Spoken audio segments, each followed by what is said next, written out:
Om Jnana-timirandhasya Jnananjana-shalakaya Chakshurunmilitam Yena Tasmai Shri Gurave Namaha. Today is a very happy day. Every day in Krishna consciousness is a very happy day because Krishna is happy.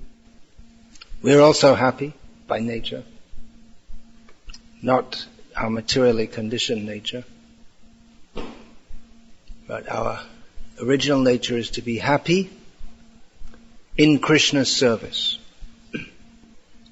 This material world is unhappy, but however miserable this world may be, or however much we experience the miseries, we can always be happy by remembering Krishna. Shri Jayadeva kaveridam uditam udaram shrinu sukhatam shubhadam bhavasaram keshavadrita dasha vidharupa jai jagadisha hari. We just sung that in this miserable material world, it's not directly stated, but the bhavasaram, the essence of this world is temporality, coming into being, which means again there will be destruction.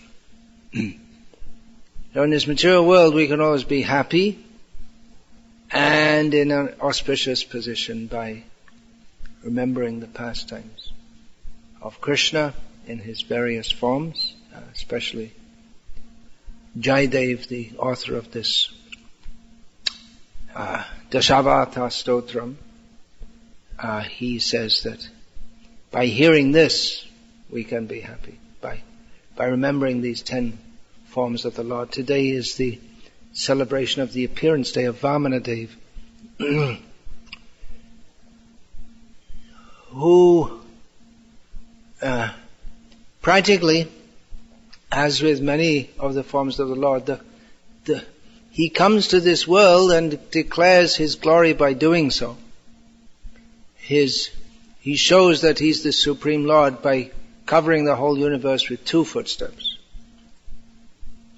But even more than illuminating his own greatness, he illuminates the greatness of his devotees. We see Nrsimha with Prahlad, with Dhruva, the Supreme Lord with Dhruva. Bali Maharaj, he exemplifies the Ashlishava Padaratam Penashtumam Adarshanan Marmahatam Karotu. He's, whatever is done to him, he simply accepts. If Krishna wants, then I'm ready to submit, even at the expense of losing everything, literally everything that he had. For a Kshatriya to lose everything is not so bad, but to lose his reputation is the worst thing. Sambhavitasya cha kirtir maranadati richate, as Krishna told Arjuna.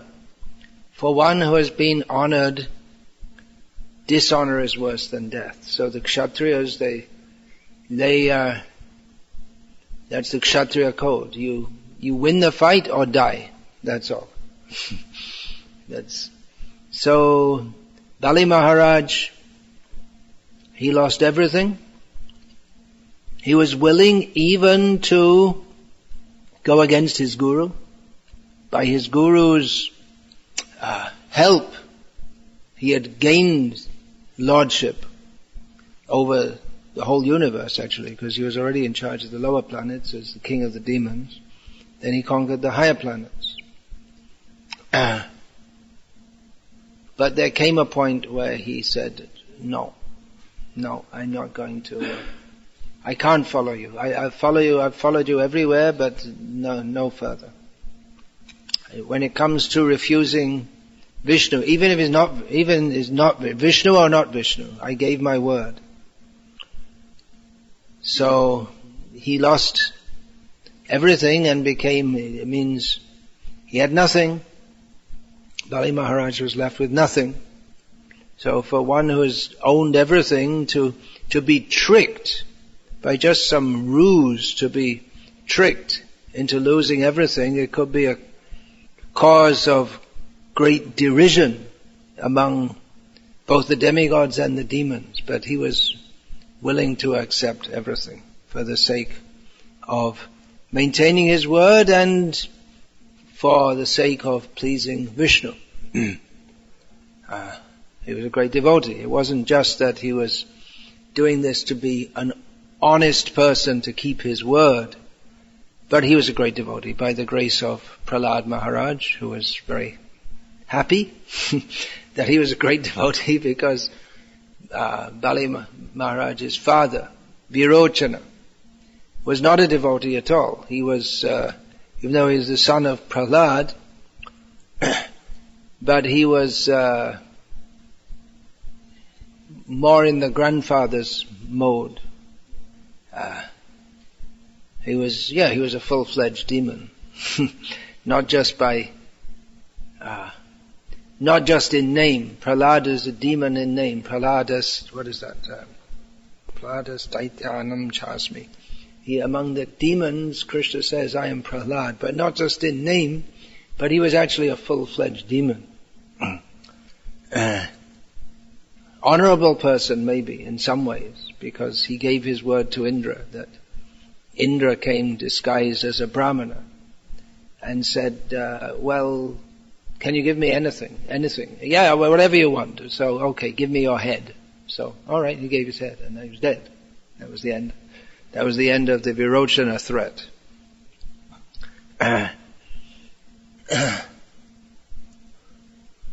But Bali Maharaj, Prahlad preached to him, and so Bali was leading a double life. He was, as the king of the demons, he was doing his prescribed varnashram duty of leading the demons to war against the demigods. But he was a closet Krishna. And when he had to choose openly between surrendering to Krishna or surrendering to his guru, then he chose Krishna, Vamana. So Bali, he is the very emblem of Atmanivedanam, of giving yourself. Not just the self. I'll give myself, but I surrender myself, but I'm keeping for me my car, my house, my wife, my children, and my reputation. But Atmanivedanam means to give everything. And the word Bali, it means a sacrificial animal, or one who is just given, with giving the life, that the life is taken for the sake of sacrifice. So even today that's called Balidan, when an animal is sacrificed. Of course it doesn't have to be an animal, it could be anything, but it's usually associated with a sacrificial animal. Bali is the very personification of complete surrender to Krishna. So remembering the pastimes of Vamanadeva, we can also remember Bali Maharaj as we, in the process of performing devotional service, if it's actually devotional service, then there has to be Atmanivedanam, giving oneself fully to Krishna. If we hold back, then it's not full, it's not complete.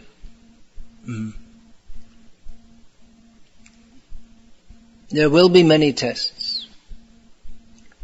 Srila Prabhupada sometimes said Krishna consciousness is easy, and sometimes he said it's difficult. Seems like a contradiction. Well, maybe. There are contradictions. It's easy to perform. It's easy to open the mouth and say Hare Krishna. It can be very difficult for people who are very demoniac by nature. So in that way it can be easy to chant Hare Krishna, it can be very difficult. It can be easy for those who are not demoniac, it's easy to chant Hare Krishna. But it might be difficult to really mean it. Oh Krishna, oh energy of Krishna, please engage me in your service. What are the implications of that? Krishna is Hari, he takes everything away. So we may like to serve Krishna on our own terms and conditions. But to actually serve Krishna, he sets the terms and conditions, as Vamana did with Bali Maharaj. The terms and conditions are, you have no freedom, nothing. You simply have to submit and you'll be punished. You'll be vilified. You'll be mocked. You won't get anything. There was no sign from Bali Maharaj. Later, of course, Vamanadeva gave himself fully. Vamana gave himself to Bali, because Bali gave himself to Vamana, then Vamana came and acted as the watchman, the bouncer. Do you use that word in America? Bouncer? Yeah? The bouncer of, at the door of Bali Maharaj's court. You might say, anyone comes, they say, usually expect a big strong guy to be a bouncer, and his little, you might trip over him. You might, some big Kshatriya might trip over him. He's so small. That's what happened. Ravana came. He wanted to conquer over Bali Maharaj, and Vamana said, no, you can't go in. Ravana didn't even look at him. Who's this? It's just, he might have just picked him up and popped him in his mouth, being a man-eater. Well, but all of a sudden Ravana felt a kick in his backside, and he was flying through the universe. He didn't know that those little feet had already expanded across the whole universe. He thought it's just a little boy. So Vamana gave himself in reciprocation to Bali.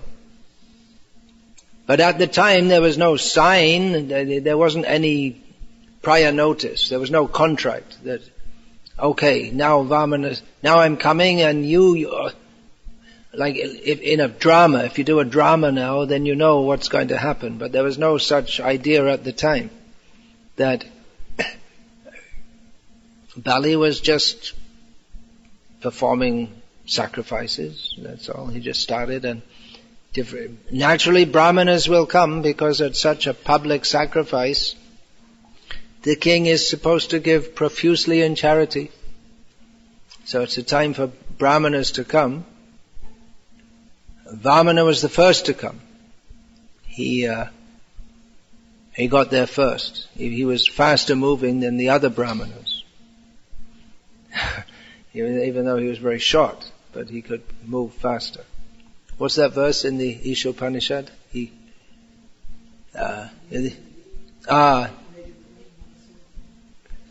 Although he's fixed in one place, he moves faster than the mind. What is it? Anejad? I never learned it actually.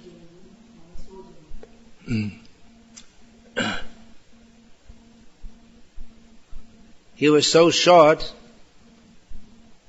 that from a distance, because he's holding an umbrella. Umbrella, you may have seen the old style before they had these. What do you call that? Portable umbrella. It looks like a stick, and then you flip it up. But made from bamboo, it's fixed in that shape, so it looks like a. What does it look like? Like a basket, something like that. So he was so short, he was holding his umbrella to protect from the sun. And from a distance, it just looked like there was a basket moving, because he was so short. So anyway, he was the first to get there, because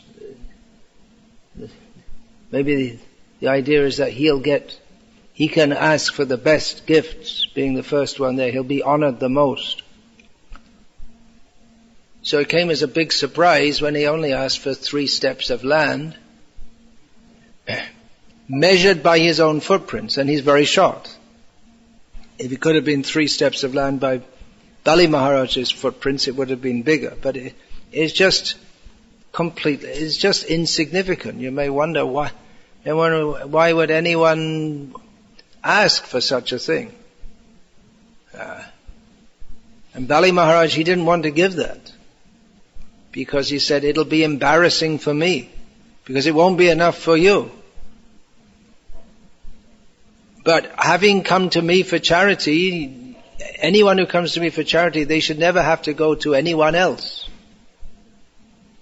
It'll be embarrassing. You'll take 3 steps, and then, because you're not supposed to go back to the same person and ask again and again.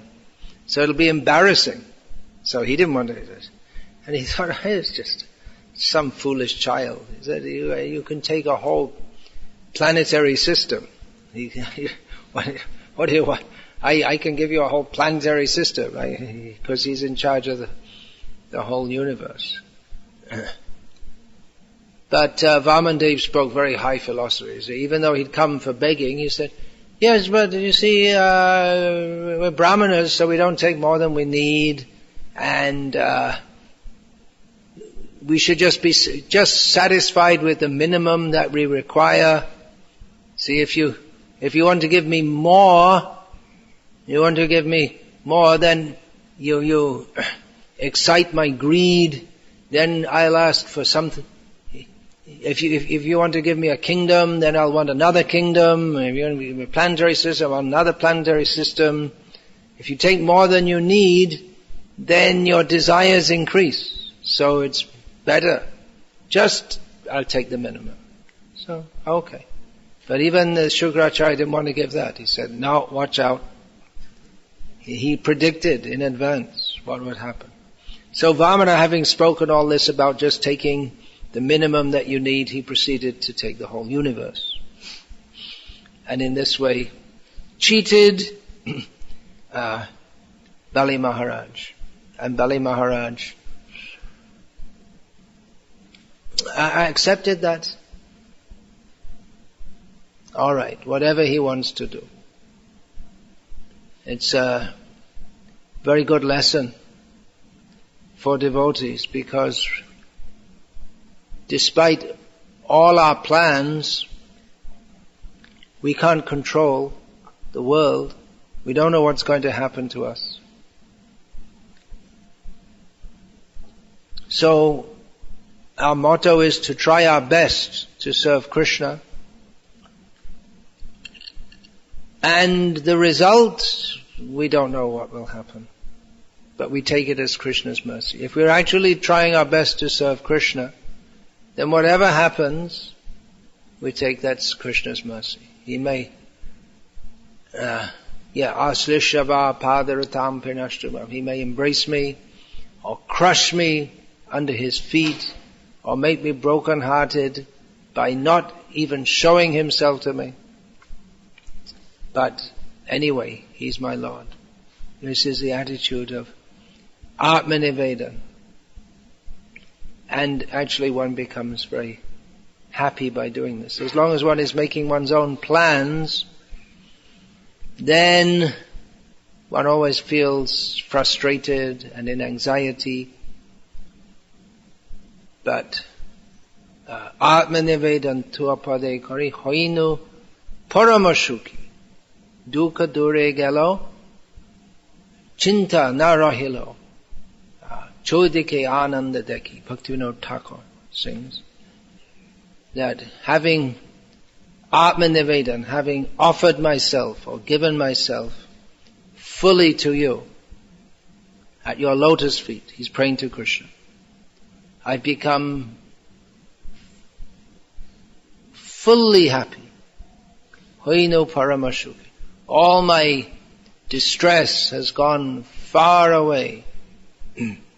Or my anxiety has ceased to exist. And in all directions I simply see happiness.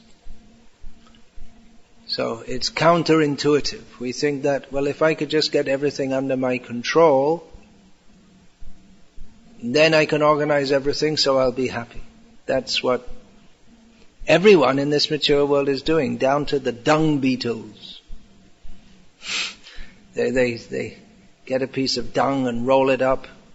They're trying to organize. If I can just get this piece of dung into a nice ball, then everything will be wonderful. People are coming from Iraq and Syria, coming to Europe and thinking, yes, if we just get to Europe, then everything will be wonderful. It's an illusion. They're living in a dream. Of course, you may say it's better to live in a dream than to live in a nightmare. But what they don't understand is that it's a nightmare everywhere. So Bhagavatam is for waking us up. Utishta, Jagrata, Prapya, Varang, Nibodhata. That's the Bhagavatam is the wake up, wake up.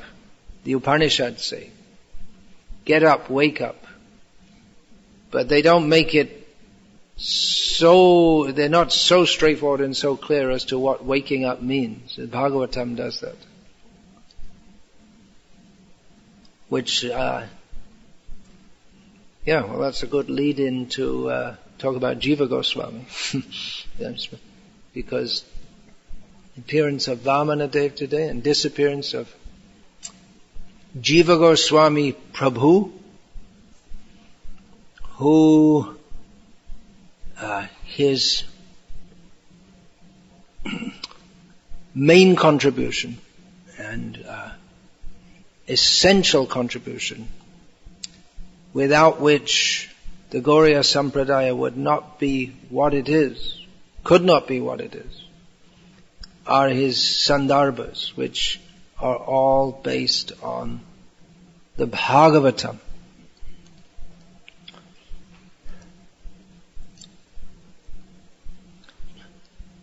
And Bhaktivinoda Thakur also coming up, his appearance day. So yesterday I read part of an article by Srila Bhaktivinoda Thakur, written in the 19th century in his Sajjana Toshani magazine, which was titled Sri Jiva Goswami Prabhu, just in the course of my wanderings through my so many things I have collected. So I was looking up something else,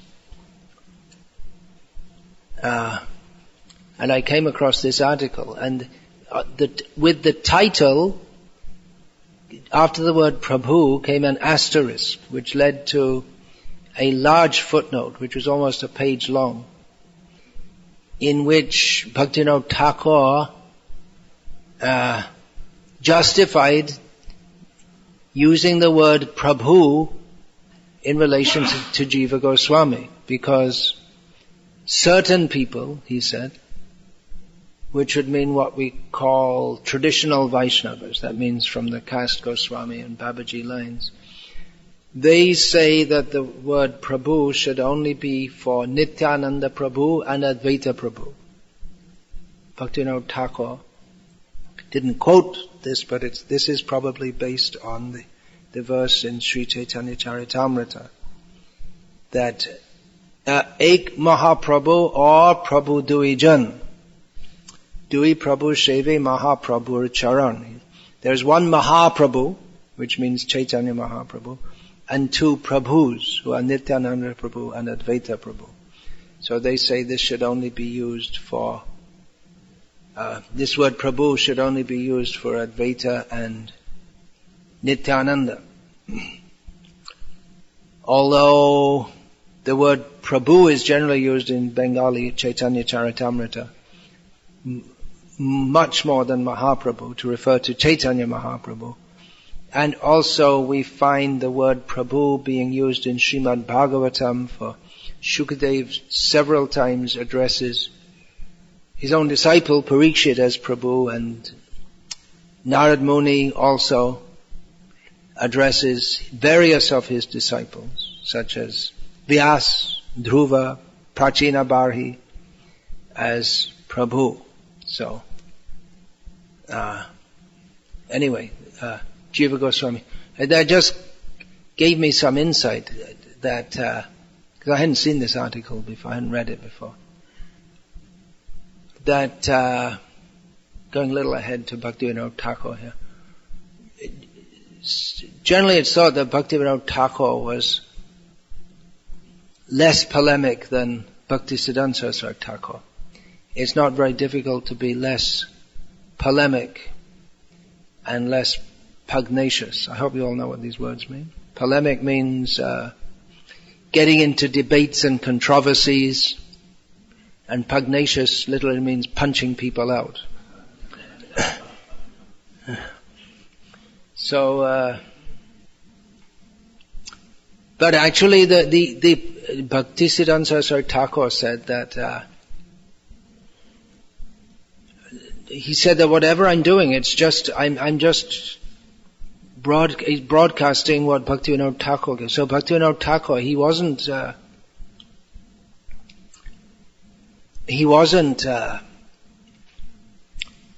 just neutral in these matters.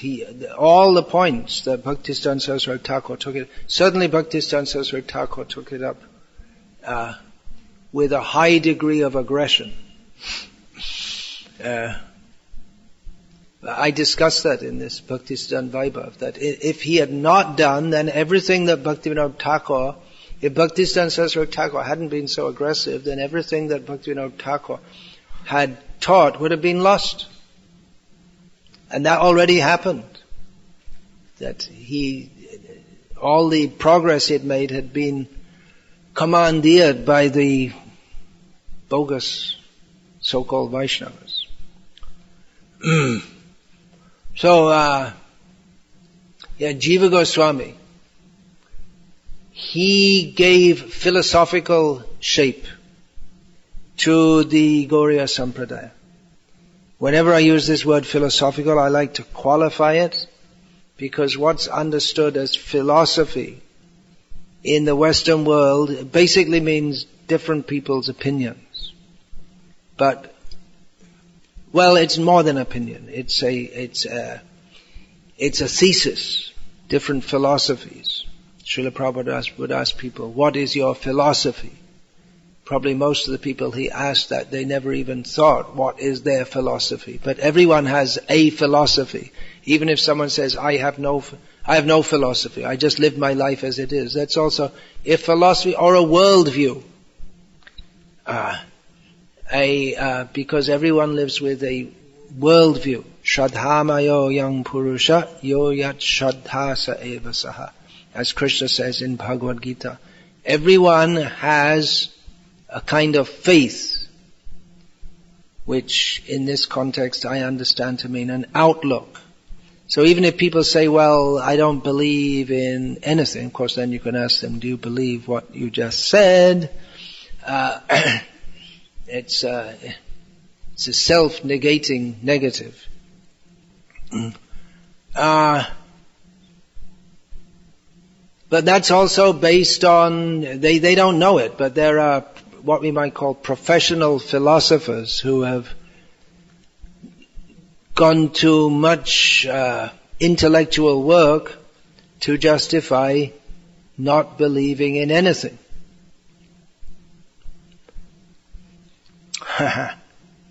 Going a little off on a tangent now.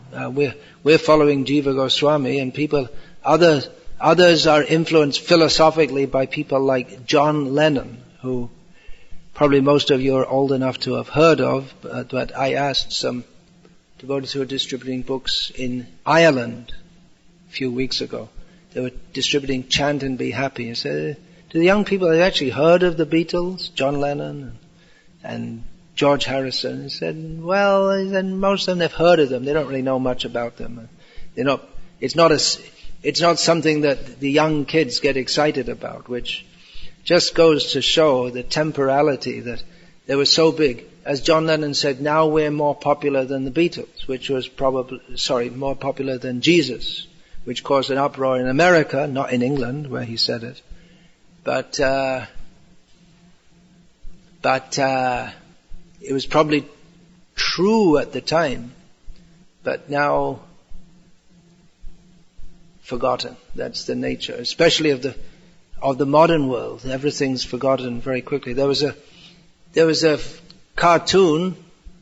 Cartoon? What are you talking about cartoons for? It was in Back to Godhead magazine, some more than 20 years ago, about the Olympics. Some Olympics were going on somewhere. So it was a 3-part cartoon. There's the person getting the medal, gold medal, and he's beaming like this.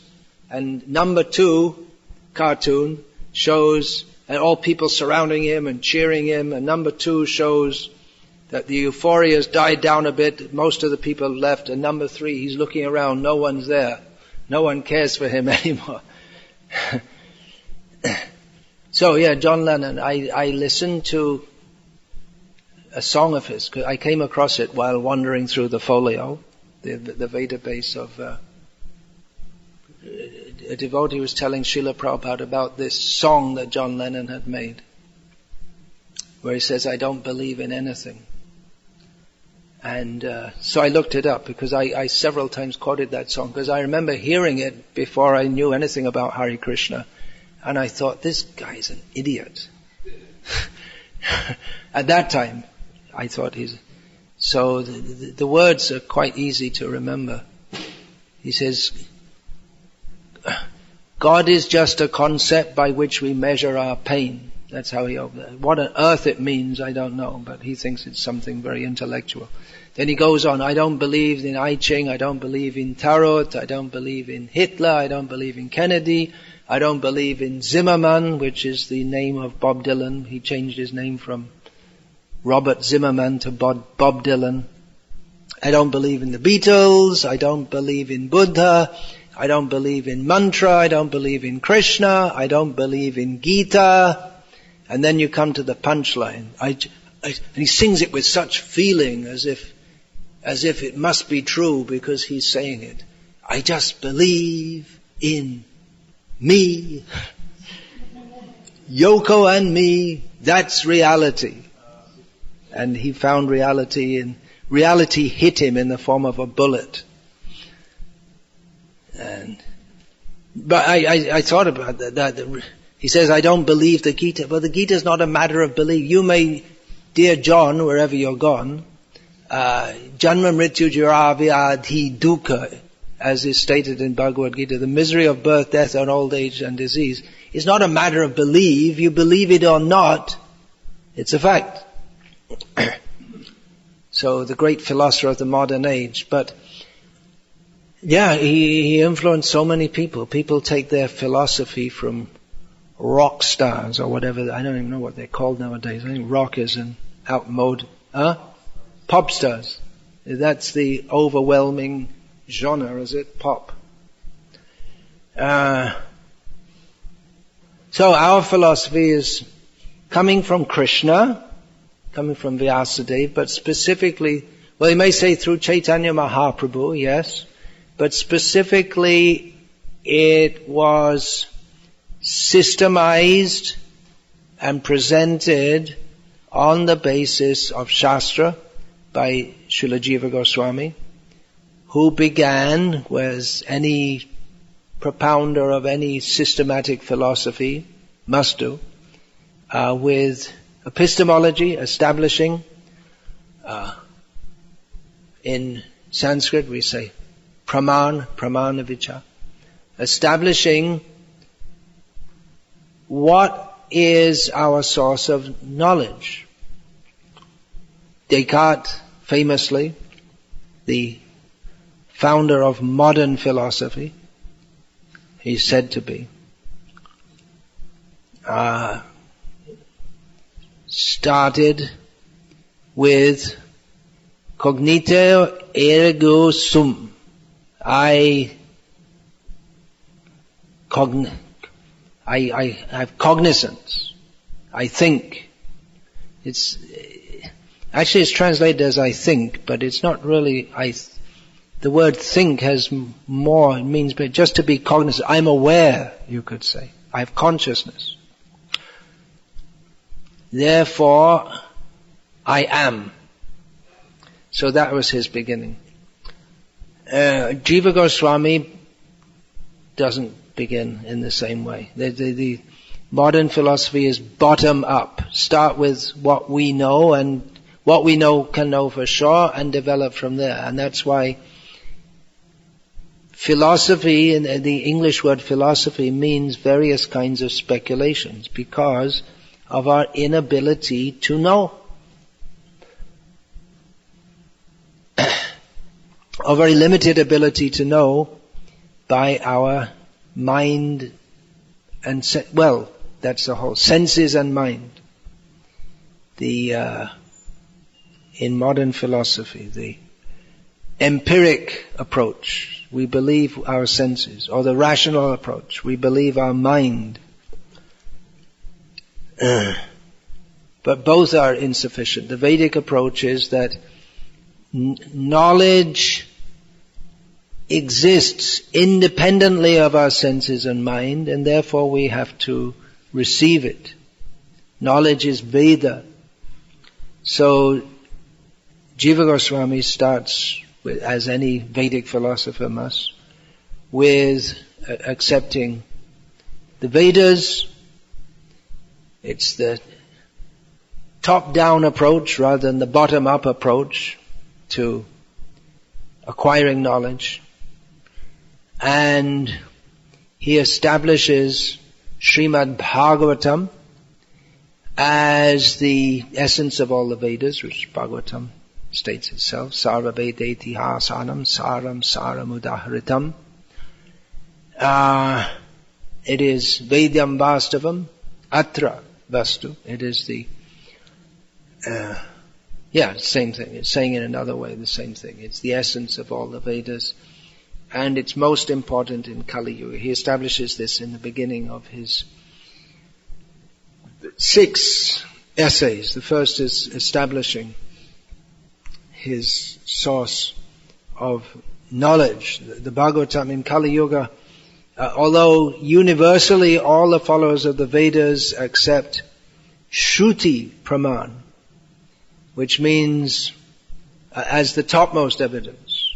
Shruti means the 4 Vedas, especially the 3 Vedas, Rig, Sama, Yajur, and their immediate corollaries, which means the Brahmanas, the Aranyakas, the Samhitas, and some accept the Upanishads and the Upanishads. So, that is Shruti. And then everything else is considered Smriti, which means the Puranas and the Itihasas and the commentaries.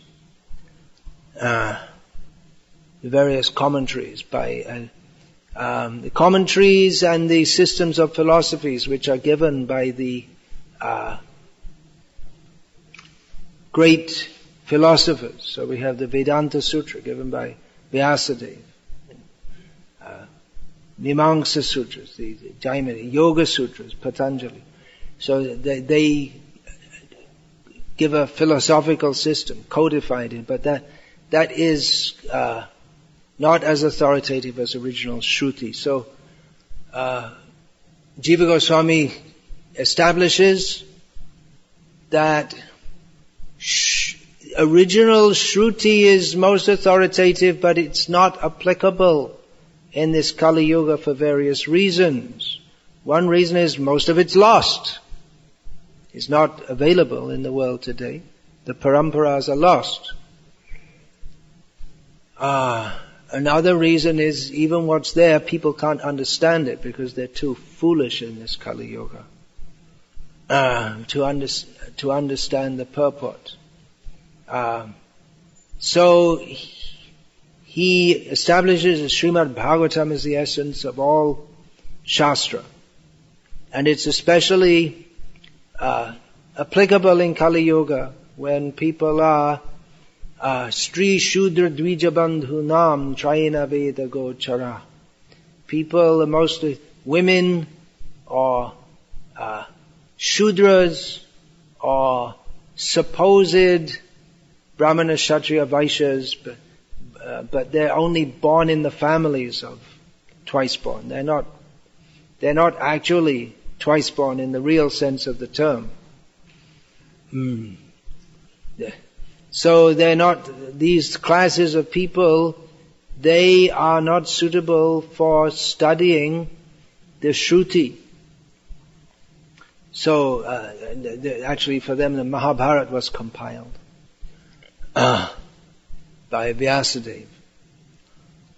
So Srimad Bhagavatam is so he establishes that, and on the basis of that, he established in great detail, he quotes other Shastras also, but mostly Bhagavatam, all the points that Chaitanya Mahaprabhu Chaitanya Mahaprabhu also taught all these things, but he didn't put it in writing. He gave that work to, he taught all these points to, especially to Rup Goswami, Sanatana Goswami, and they were supposed to put it all in books, and then they entrusted the work of systematically codifying Gauriya Darshan. Darshan is philosophy. They gave that work to Jiva Goswami, which he did in massive works, in which he, because Bhagavatam itself addresses all various philosophies that were extant at the time and establishes Krishna consciousness as supreme, Jiva Dharma, as Bhaktivinoda Thakur called it, the Dharma, or the intrinsic activity or mode of life, proper mode of life for all Jivas. So Jiva Goswami established this.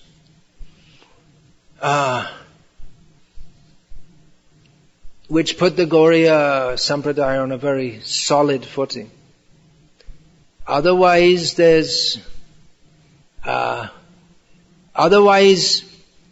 Chaitanya Mahaprabhu is what he came and gave, what he's most remembered for, or the impression that he gave to most was that he was simply an ecstatic.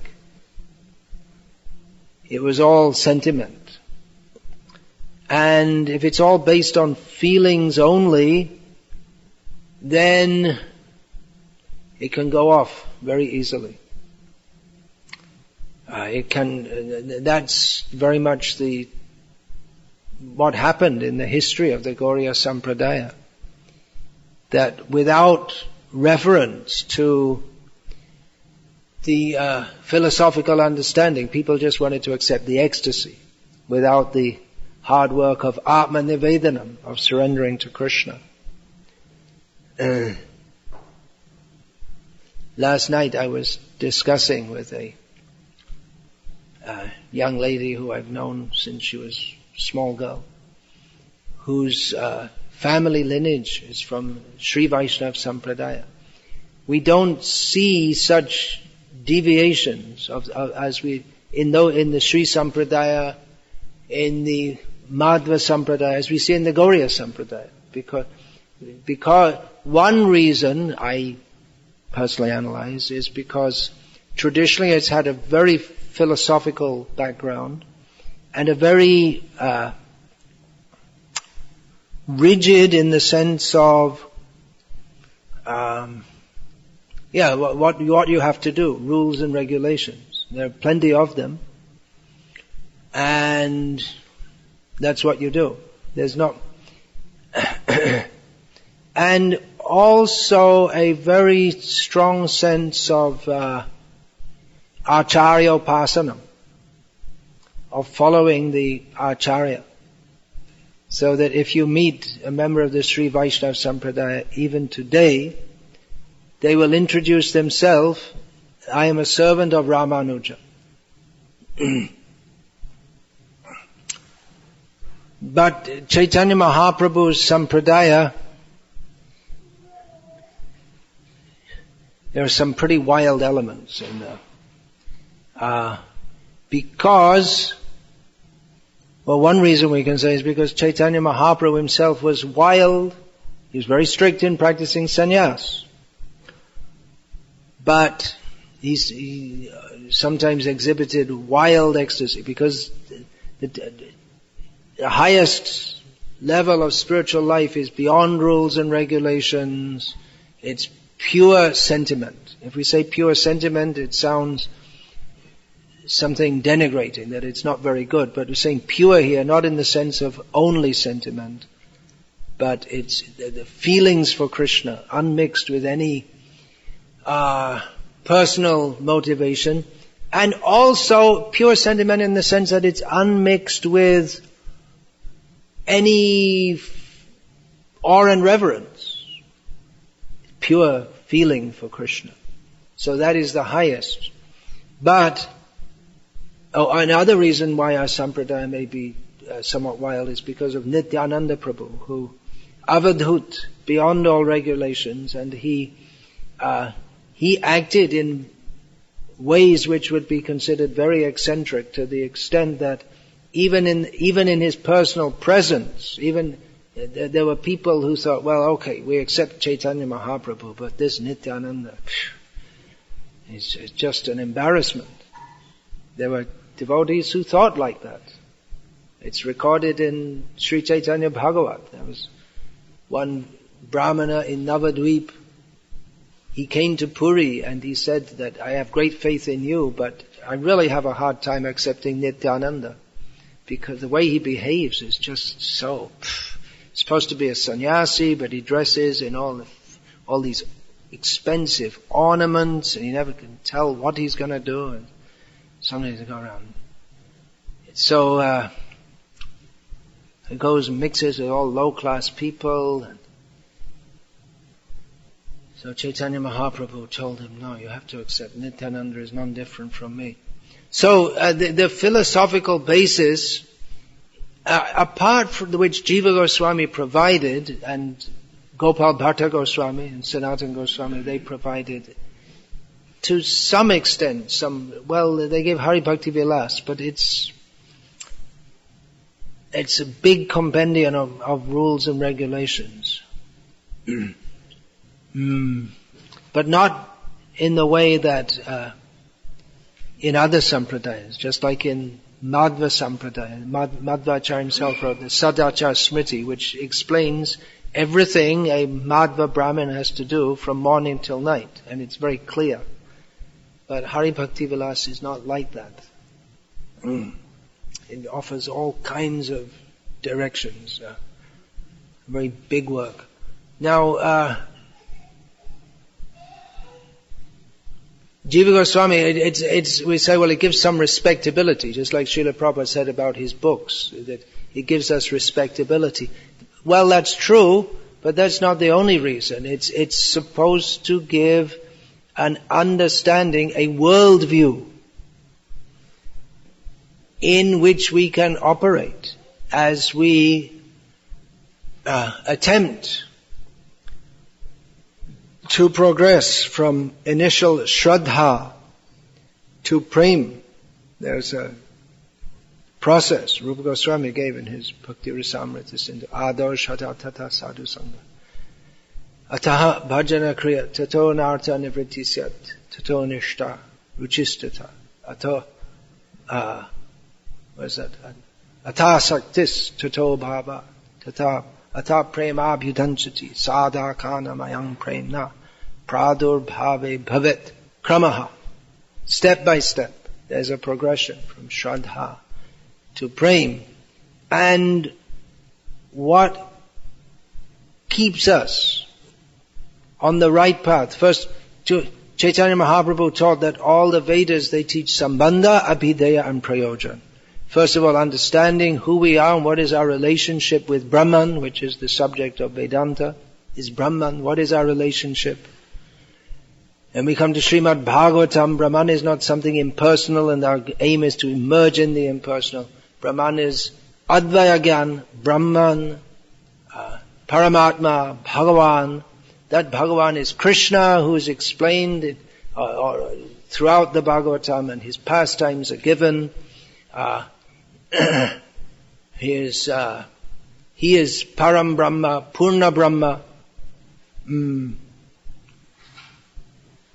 That verse is given by Shukadev describing Krishna's pastimes in Vrindavan. Aho bhagyam, Nanda Gopa Vrajokasam, Yan Mitram Paramanandam, Purna Brahma Sanatanam.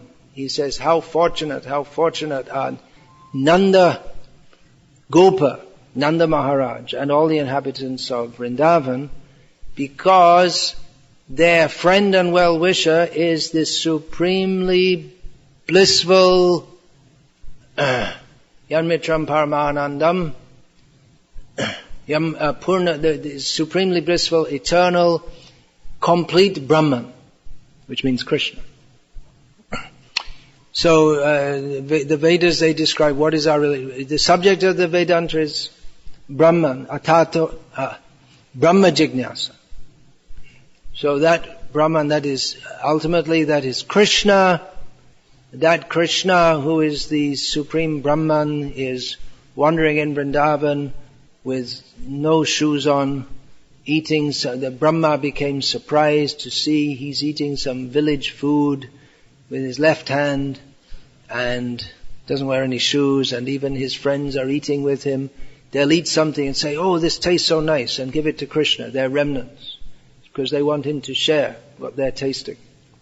So Brahma became bewildered, and all that the Bhakti Ras, which Chaitanya Mahaprabhu came to give, Anatojvala Rasa, the topmost resplendent rasa of the sharing with Krishna at the level beyond thinking of him as the Supreme Lord, Chaitanya Mahaprabhu came to give that to justify that, to give a basis in Shastra to that. Of course the basis is there, but to illuminate that, Jiva Gosvami describes Sambandha Abhideya. Sambandha, what is our relationship with the Supreme Lord? How to act in that relationship, and entering into that relationship, our prayojan. So Jiva Goswami gave this, and thus the Gauriya Sampradaya had a basis, even though the Sampradaya very much became degraded.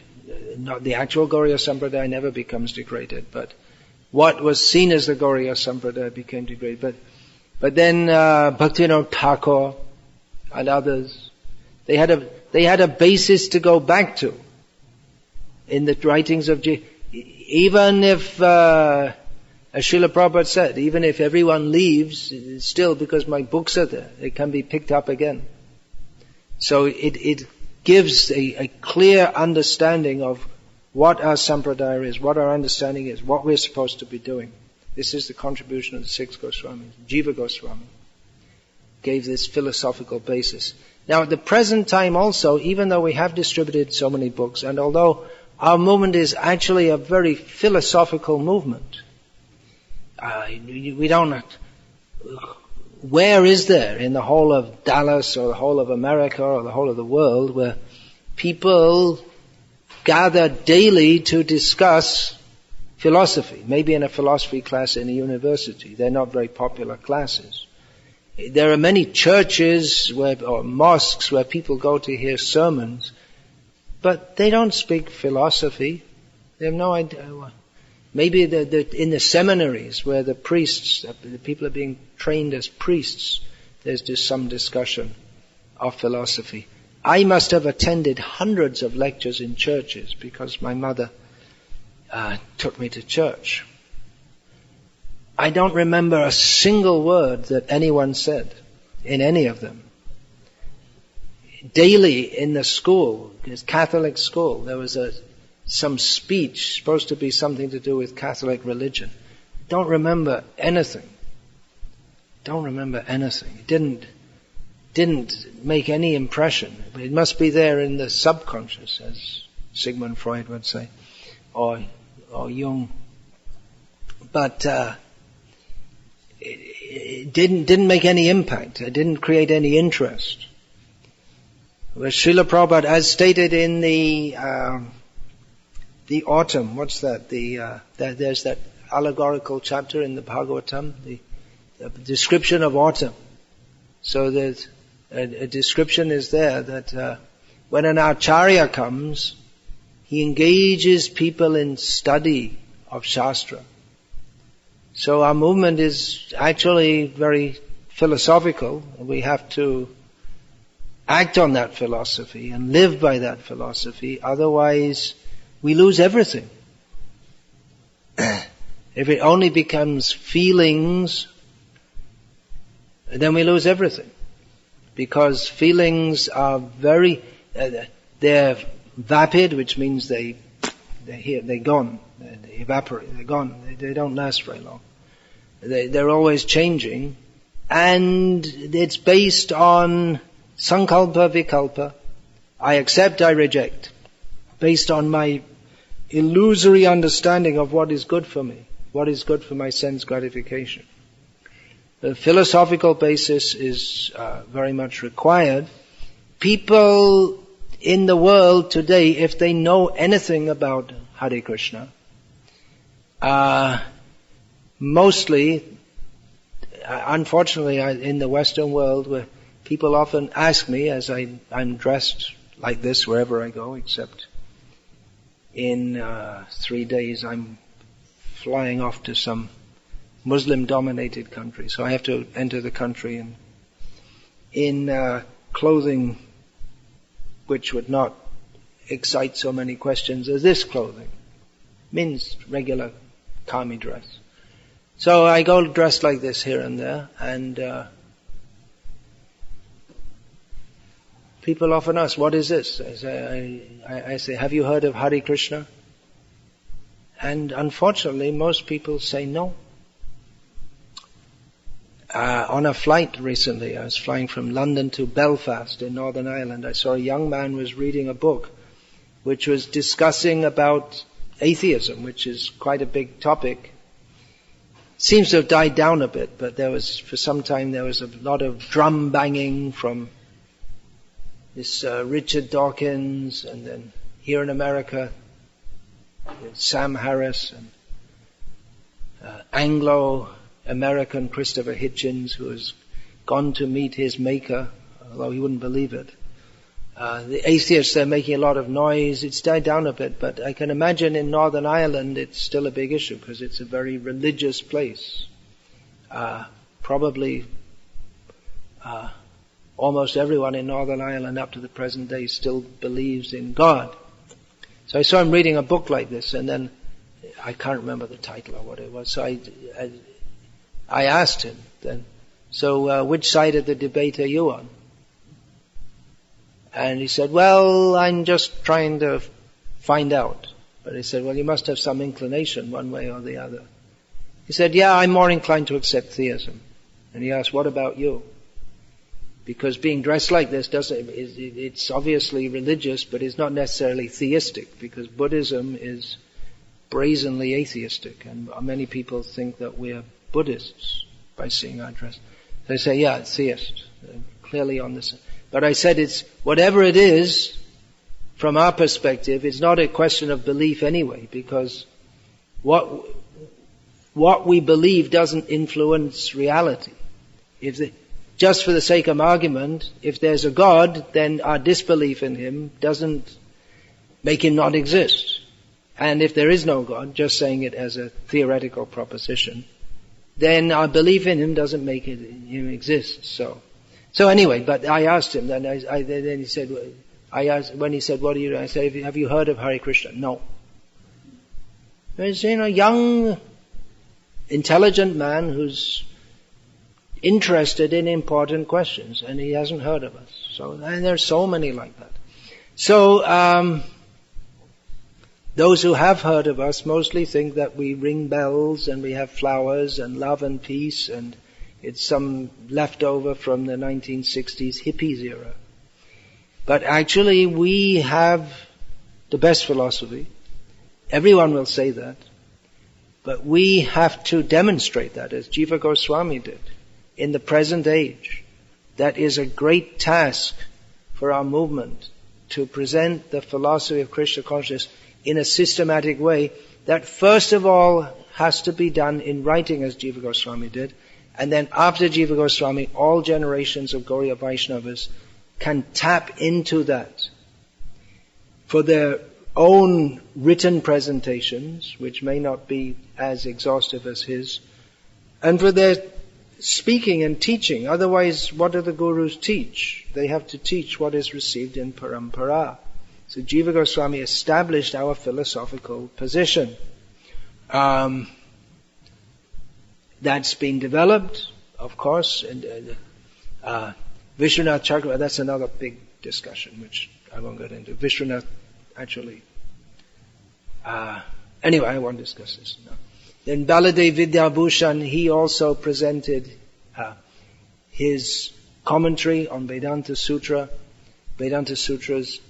and parampara goes on like that. It's not that everything's finished, because Jiva Goswami systematized the philosophy, but it always has to be presented, and different points have to be emphasized and discussed, and in each generation. Now, we have Krishna consciousness in the West, and Jiva Goswami's philosophy rests on the axiom that Veda is knowledge. But that is not at all accepted in the West. The modern philosophy came out of rejection of revelation. So they don't even, of course, there's Catholic theology and Protestant theologies, and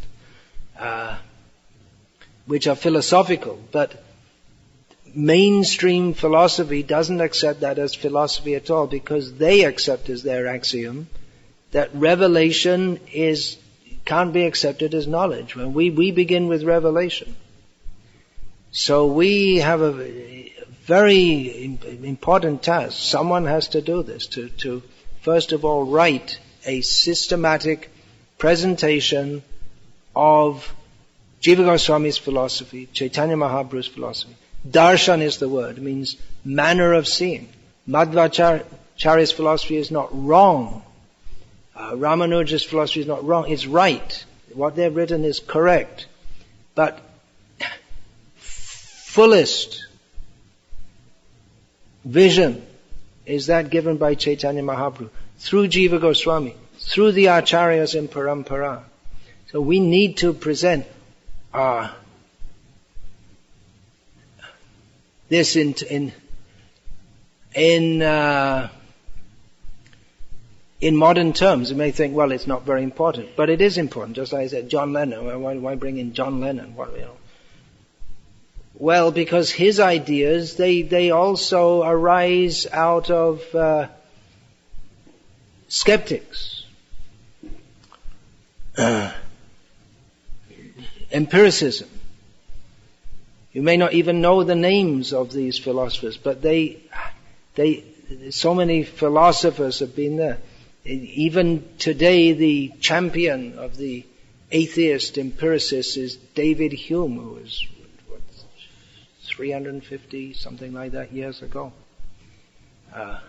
And it's, although people have attempted to defeat him, there are many who think that he's still, what he says is valid today, because it's actually a fact. If you just accept oneself as the arbiter of knowledge, then you can't really know anything. And that's where we begin also. That but then knowledge exists. But if I just take a little bit of a humble position and say that the knowledge, or accept that the knowledge is there, the fact that I can't ascertain anything without accepting at least some axioms, then instead of going to skepticism, it should rather lead us to finding out the actual source of knowledge. So it can be done. Christian philosophy is not a good substitute for atheistic skepticism. But Vedic knowledge is, because Ved means knowledge. We have to demonstrate that. It's a very important task of our movement. This will be the greatest service to Jiva Goswami. Now we may say, well, Prabhupada did it in his books. Yes, but not in a systematic way. Srila Prabhupada presented his books, commentaries on Srimad Bhagavatam. This is a traditional system, a commentary on Shastra, Shastra is generally not presented as a systematic philosophy. Of course, Vedanta Sutras is there. That's not Shruti. That's written by Vyasadeva himself. The Shastras are like that, but they are meant not so much for reading as for explaining. The Gurus explain that. They explain the Shastra. So it may not be, traditionally it's not given in a systematic way. We think in the modern age everything has to be very systematic. But that's not the Vedic system. It's given little bit here, little bit there, and the Gurus also have to see the ability of the disciples to understand. The whole point is that Shastra is to be imparted through the Gurus. But then the systematic background, the framework, that is there. All the in the Ramanuja and Madhva, they gave their Vedanta Sutra commentaries, and also which systematically discuss and explain various points. They also wrote specific works which outline their philosophical position, and their subsequent acharyas have done so also. So that's required. I mean, others will chant Hare Krishna and be happy, and that's very good, but someone has to present. Even if we present it up to the level that now you go to Jiva Goswami, but that has to be done, because if we simply say we accept Jiva Goswami as our authority, we accept Srimad Bhagavatam as our authority, then why? And how do we apply that practically in the modern world? So there is, on this day especially, we can consider that we have a lot of work to do. We may not be everyone. There's one Jiva Goswami. But that's important service. Hare Krishna. I'll finish now because we're over time. More later. Hare Krishna. Yeah, we'll finish this session here.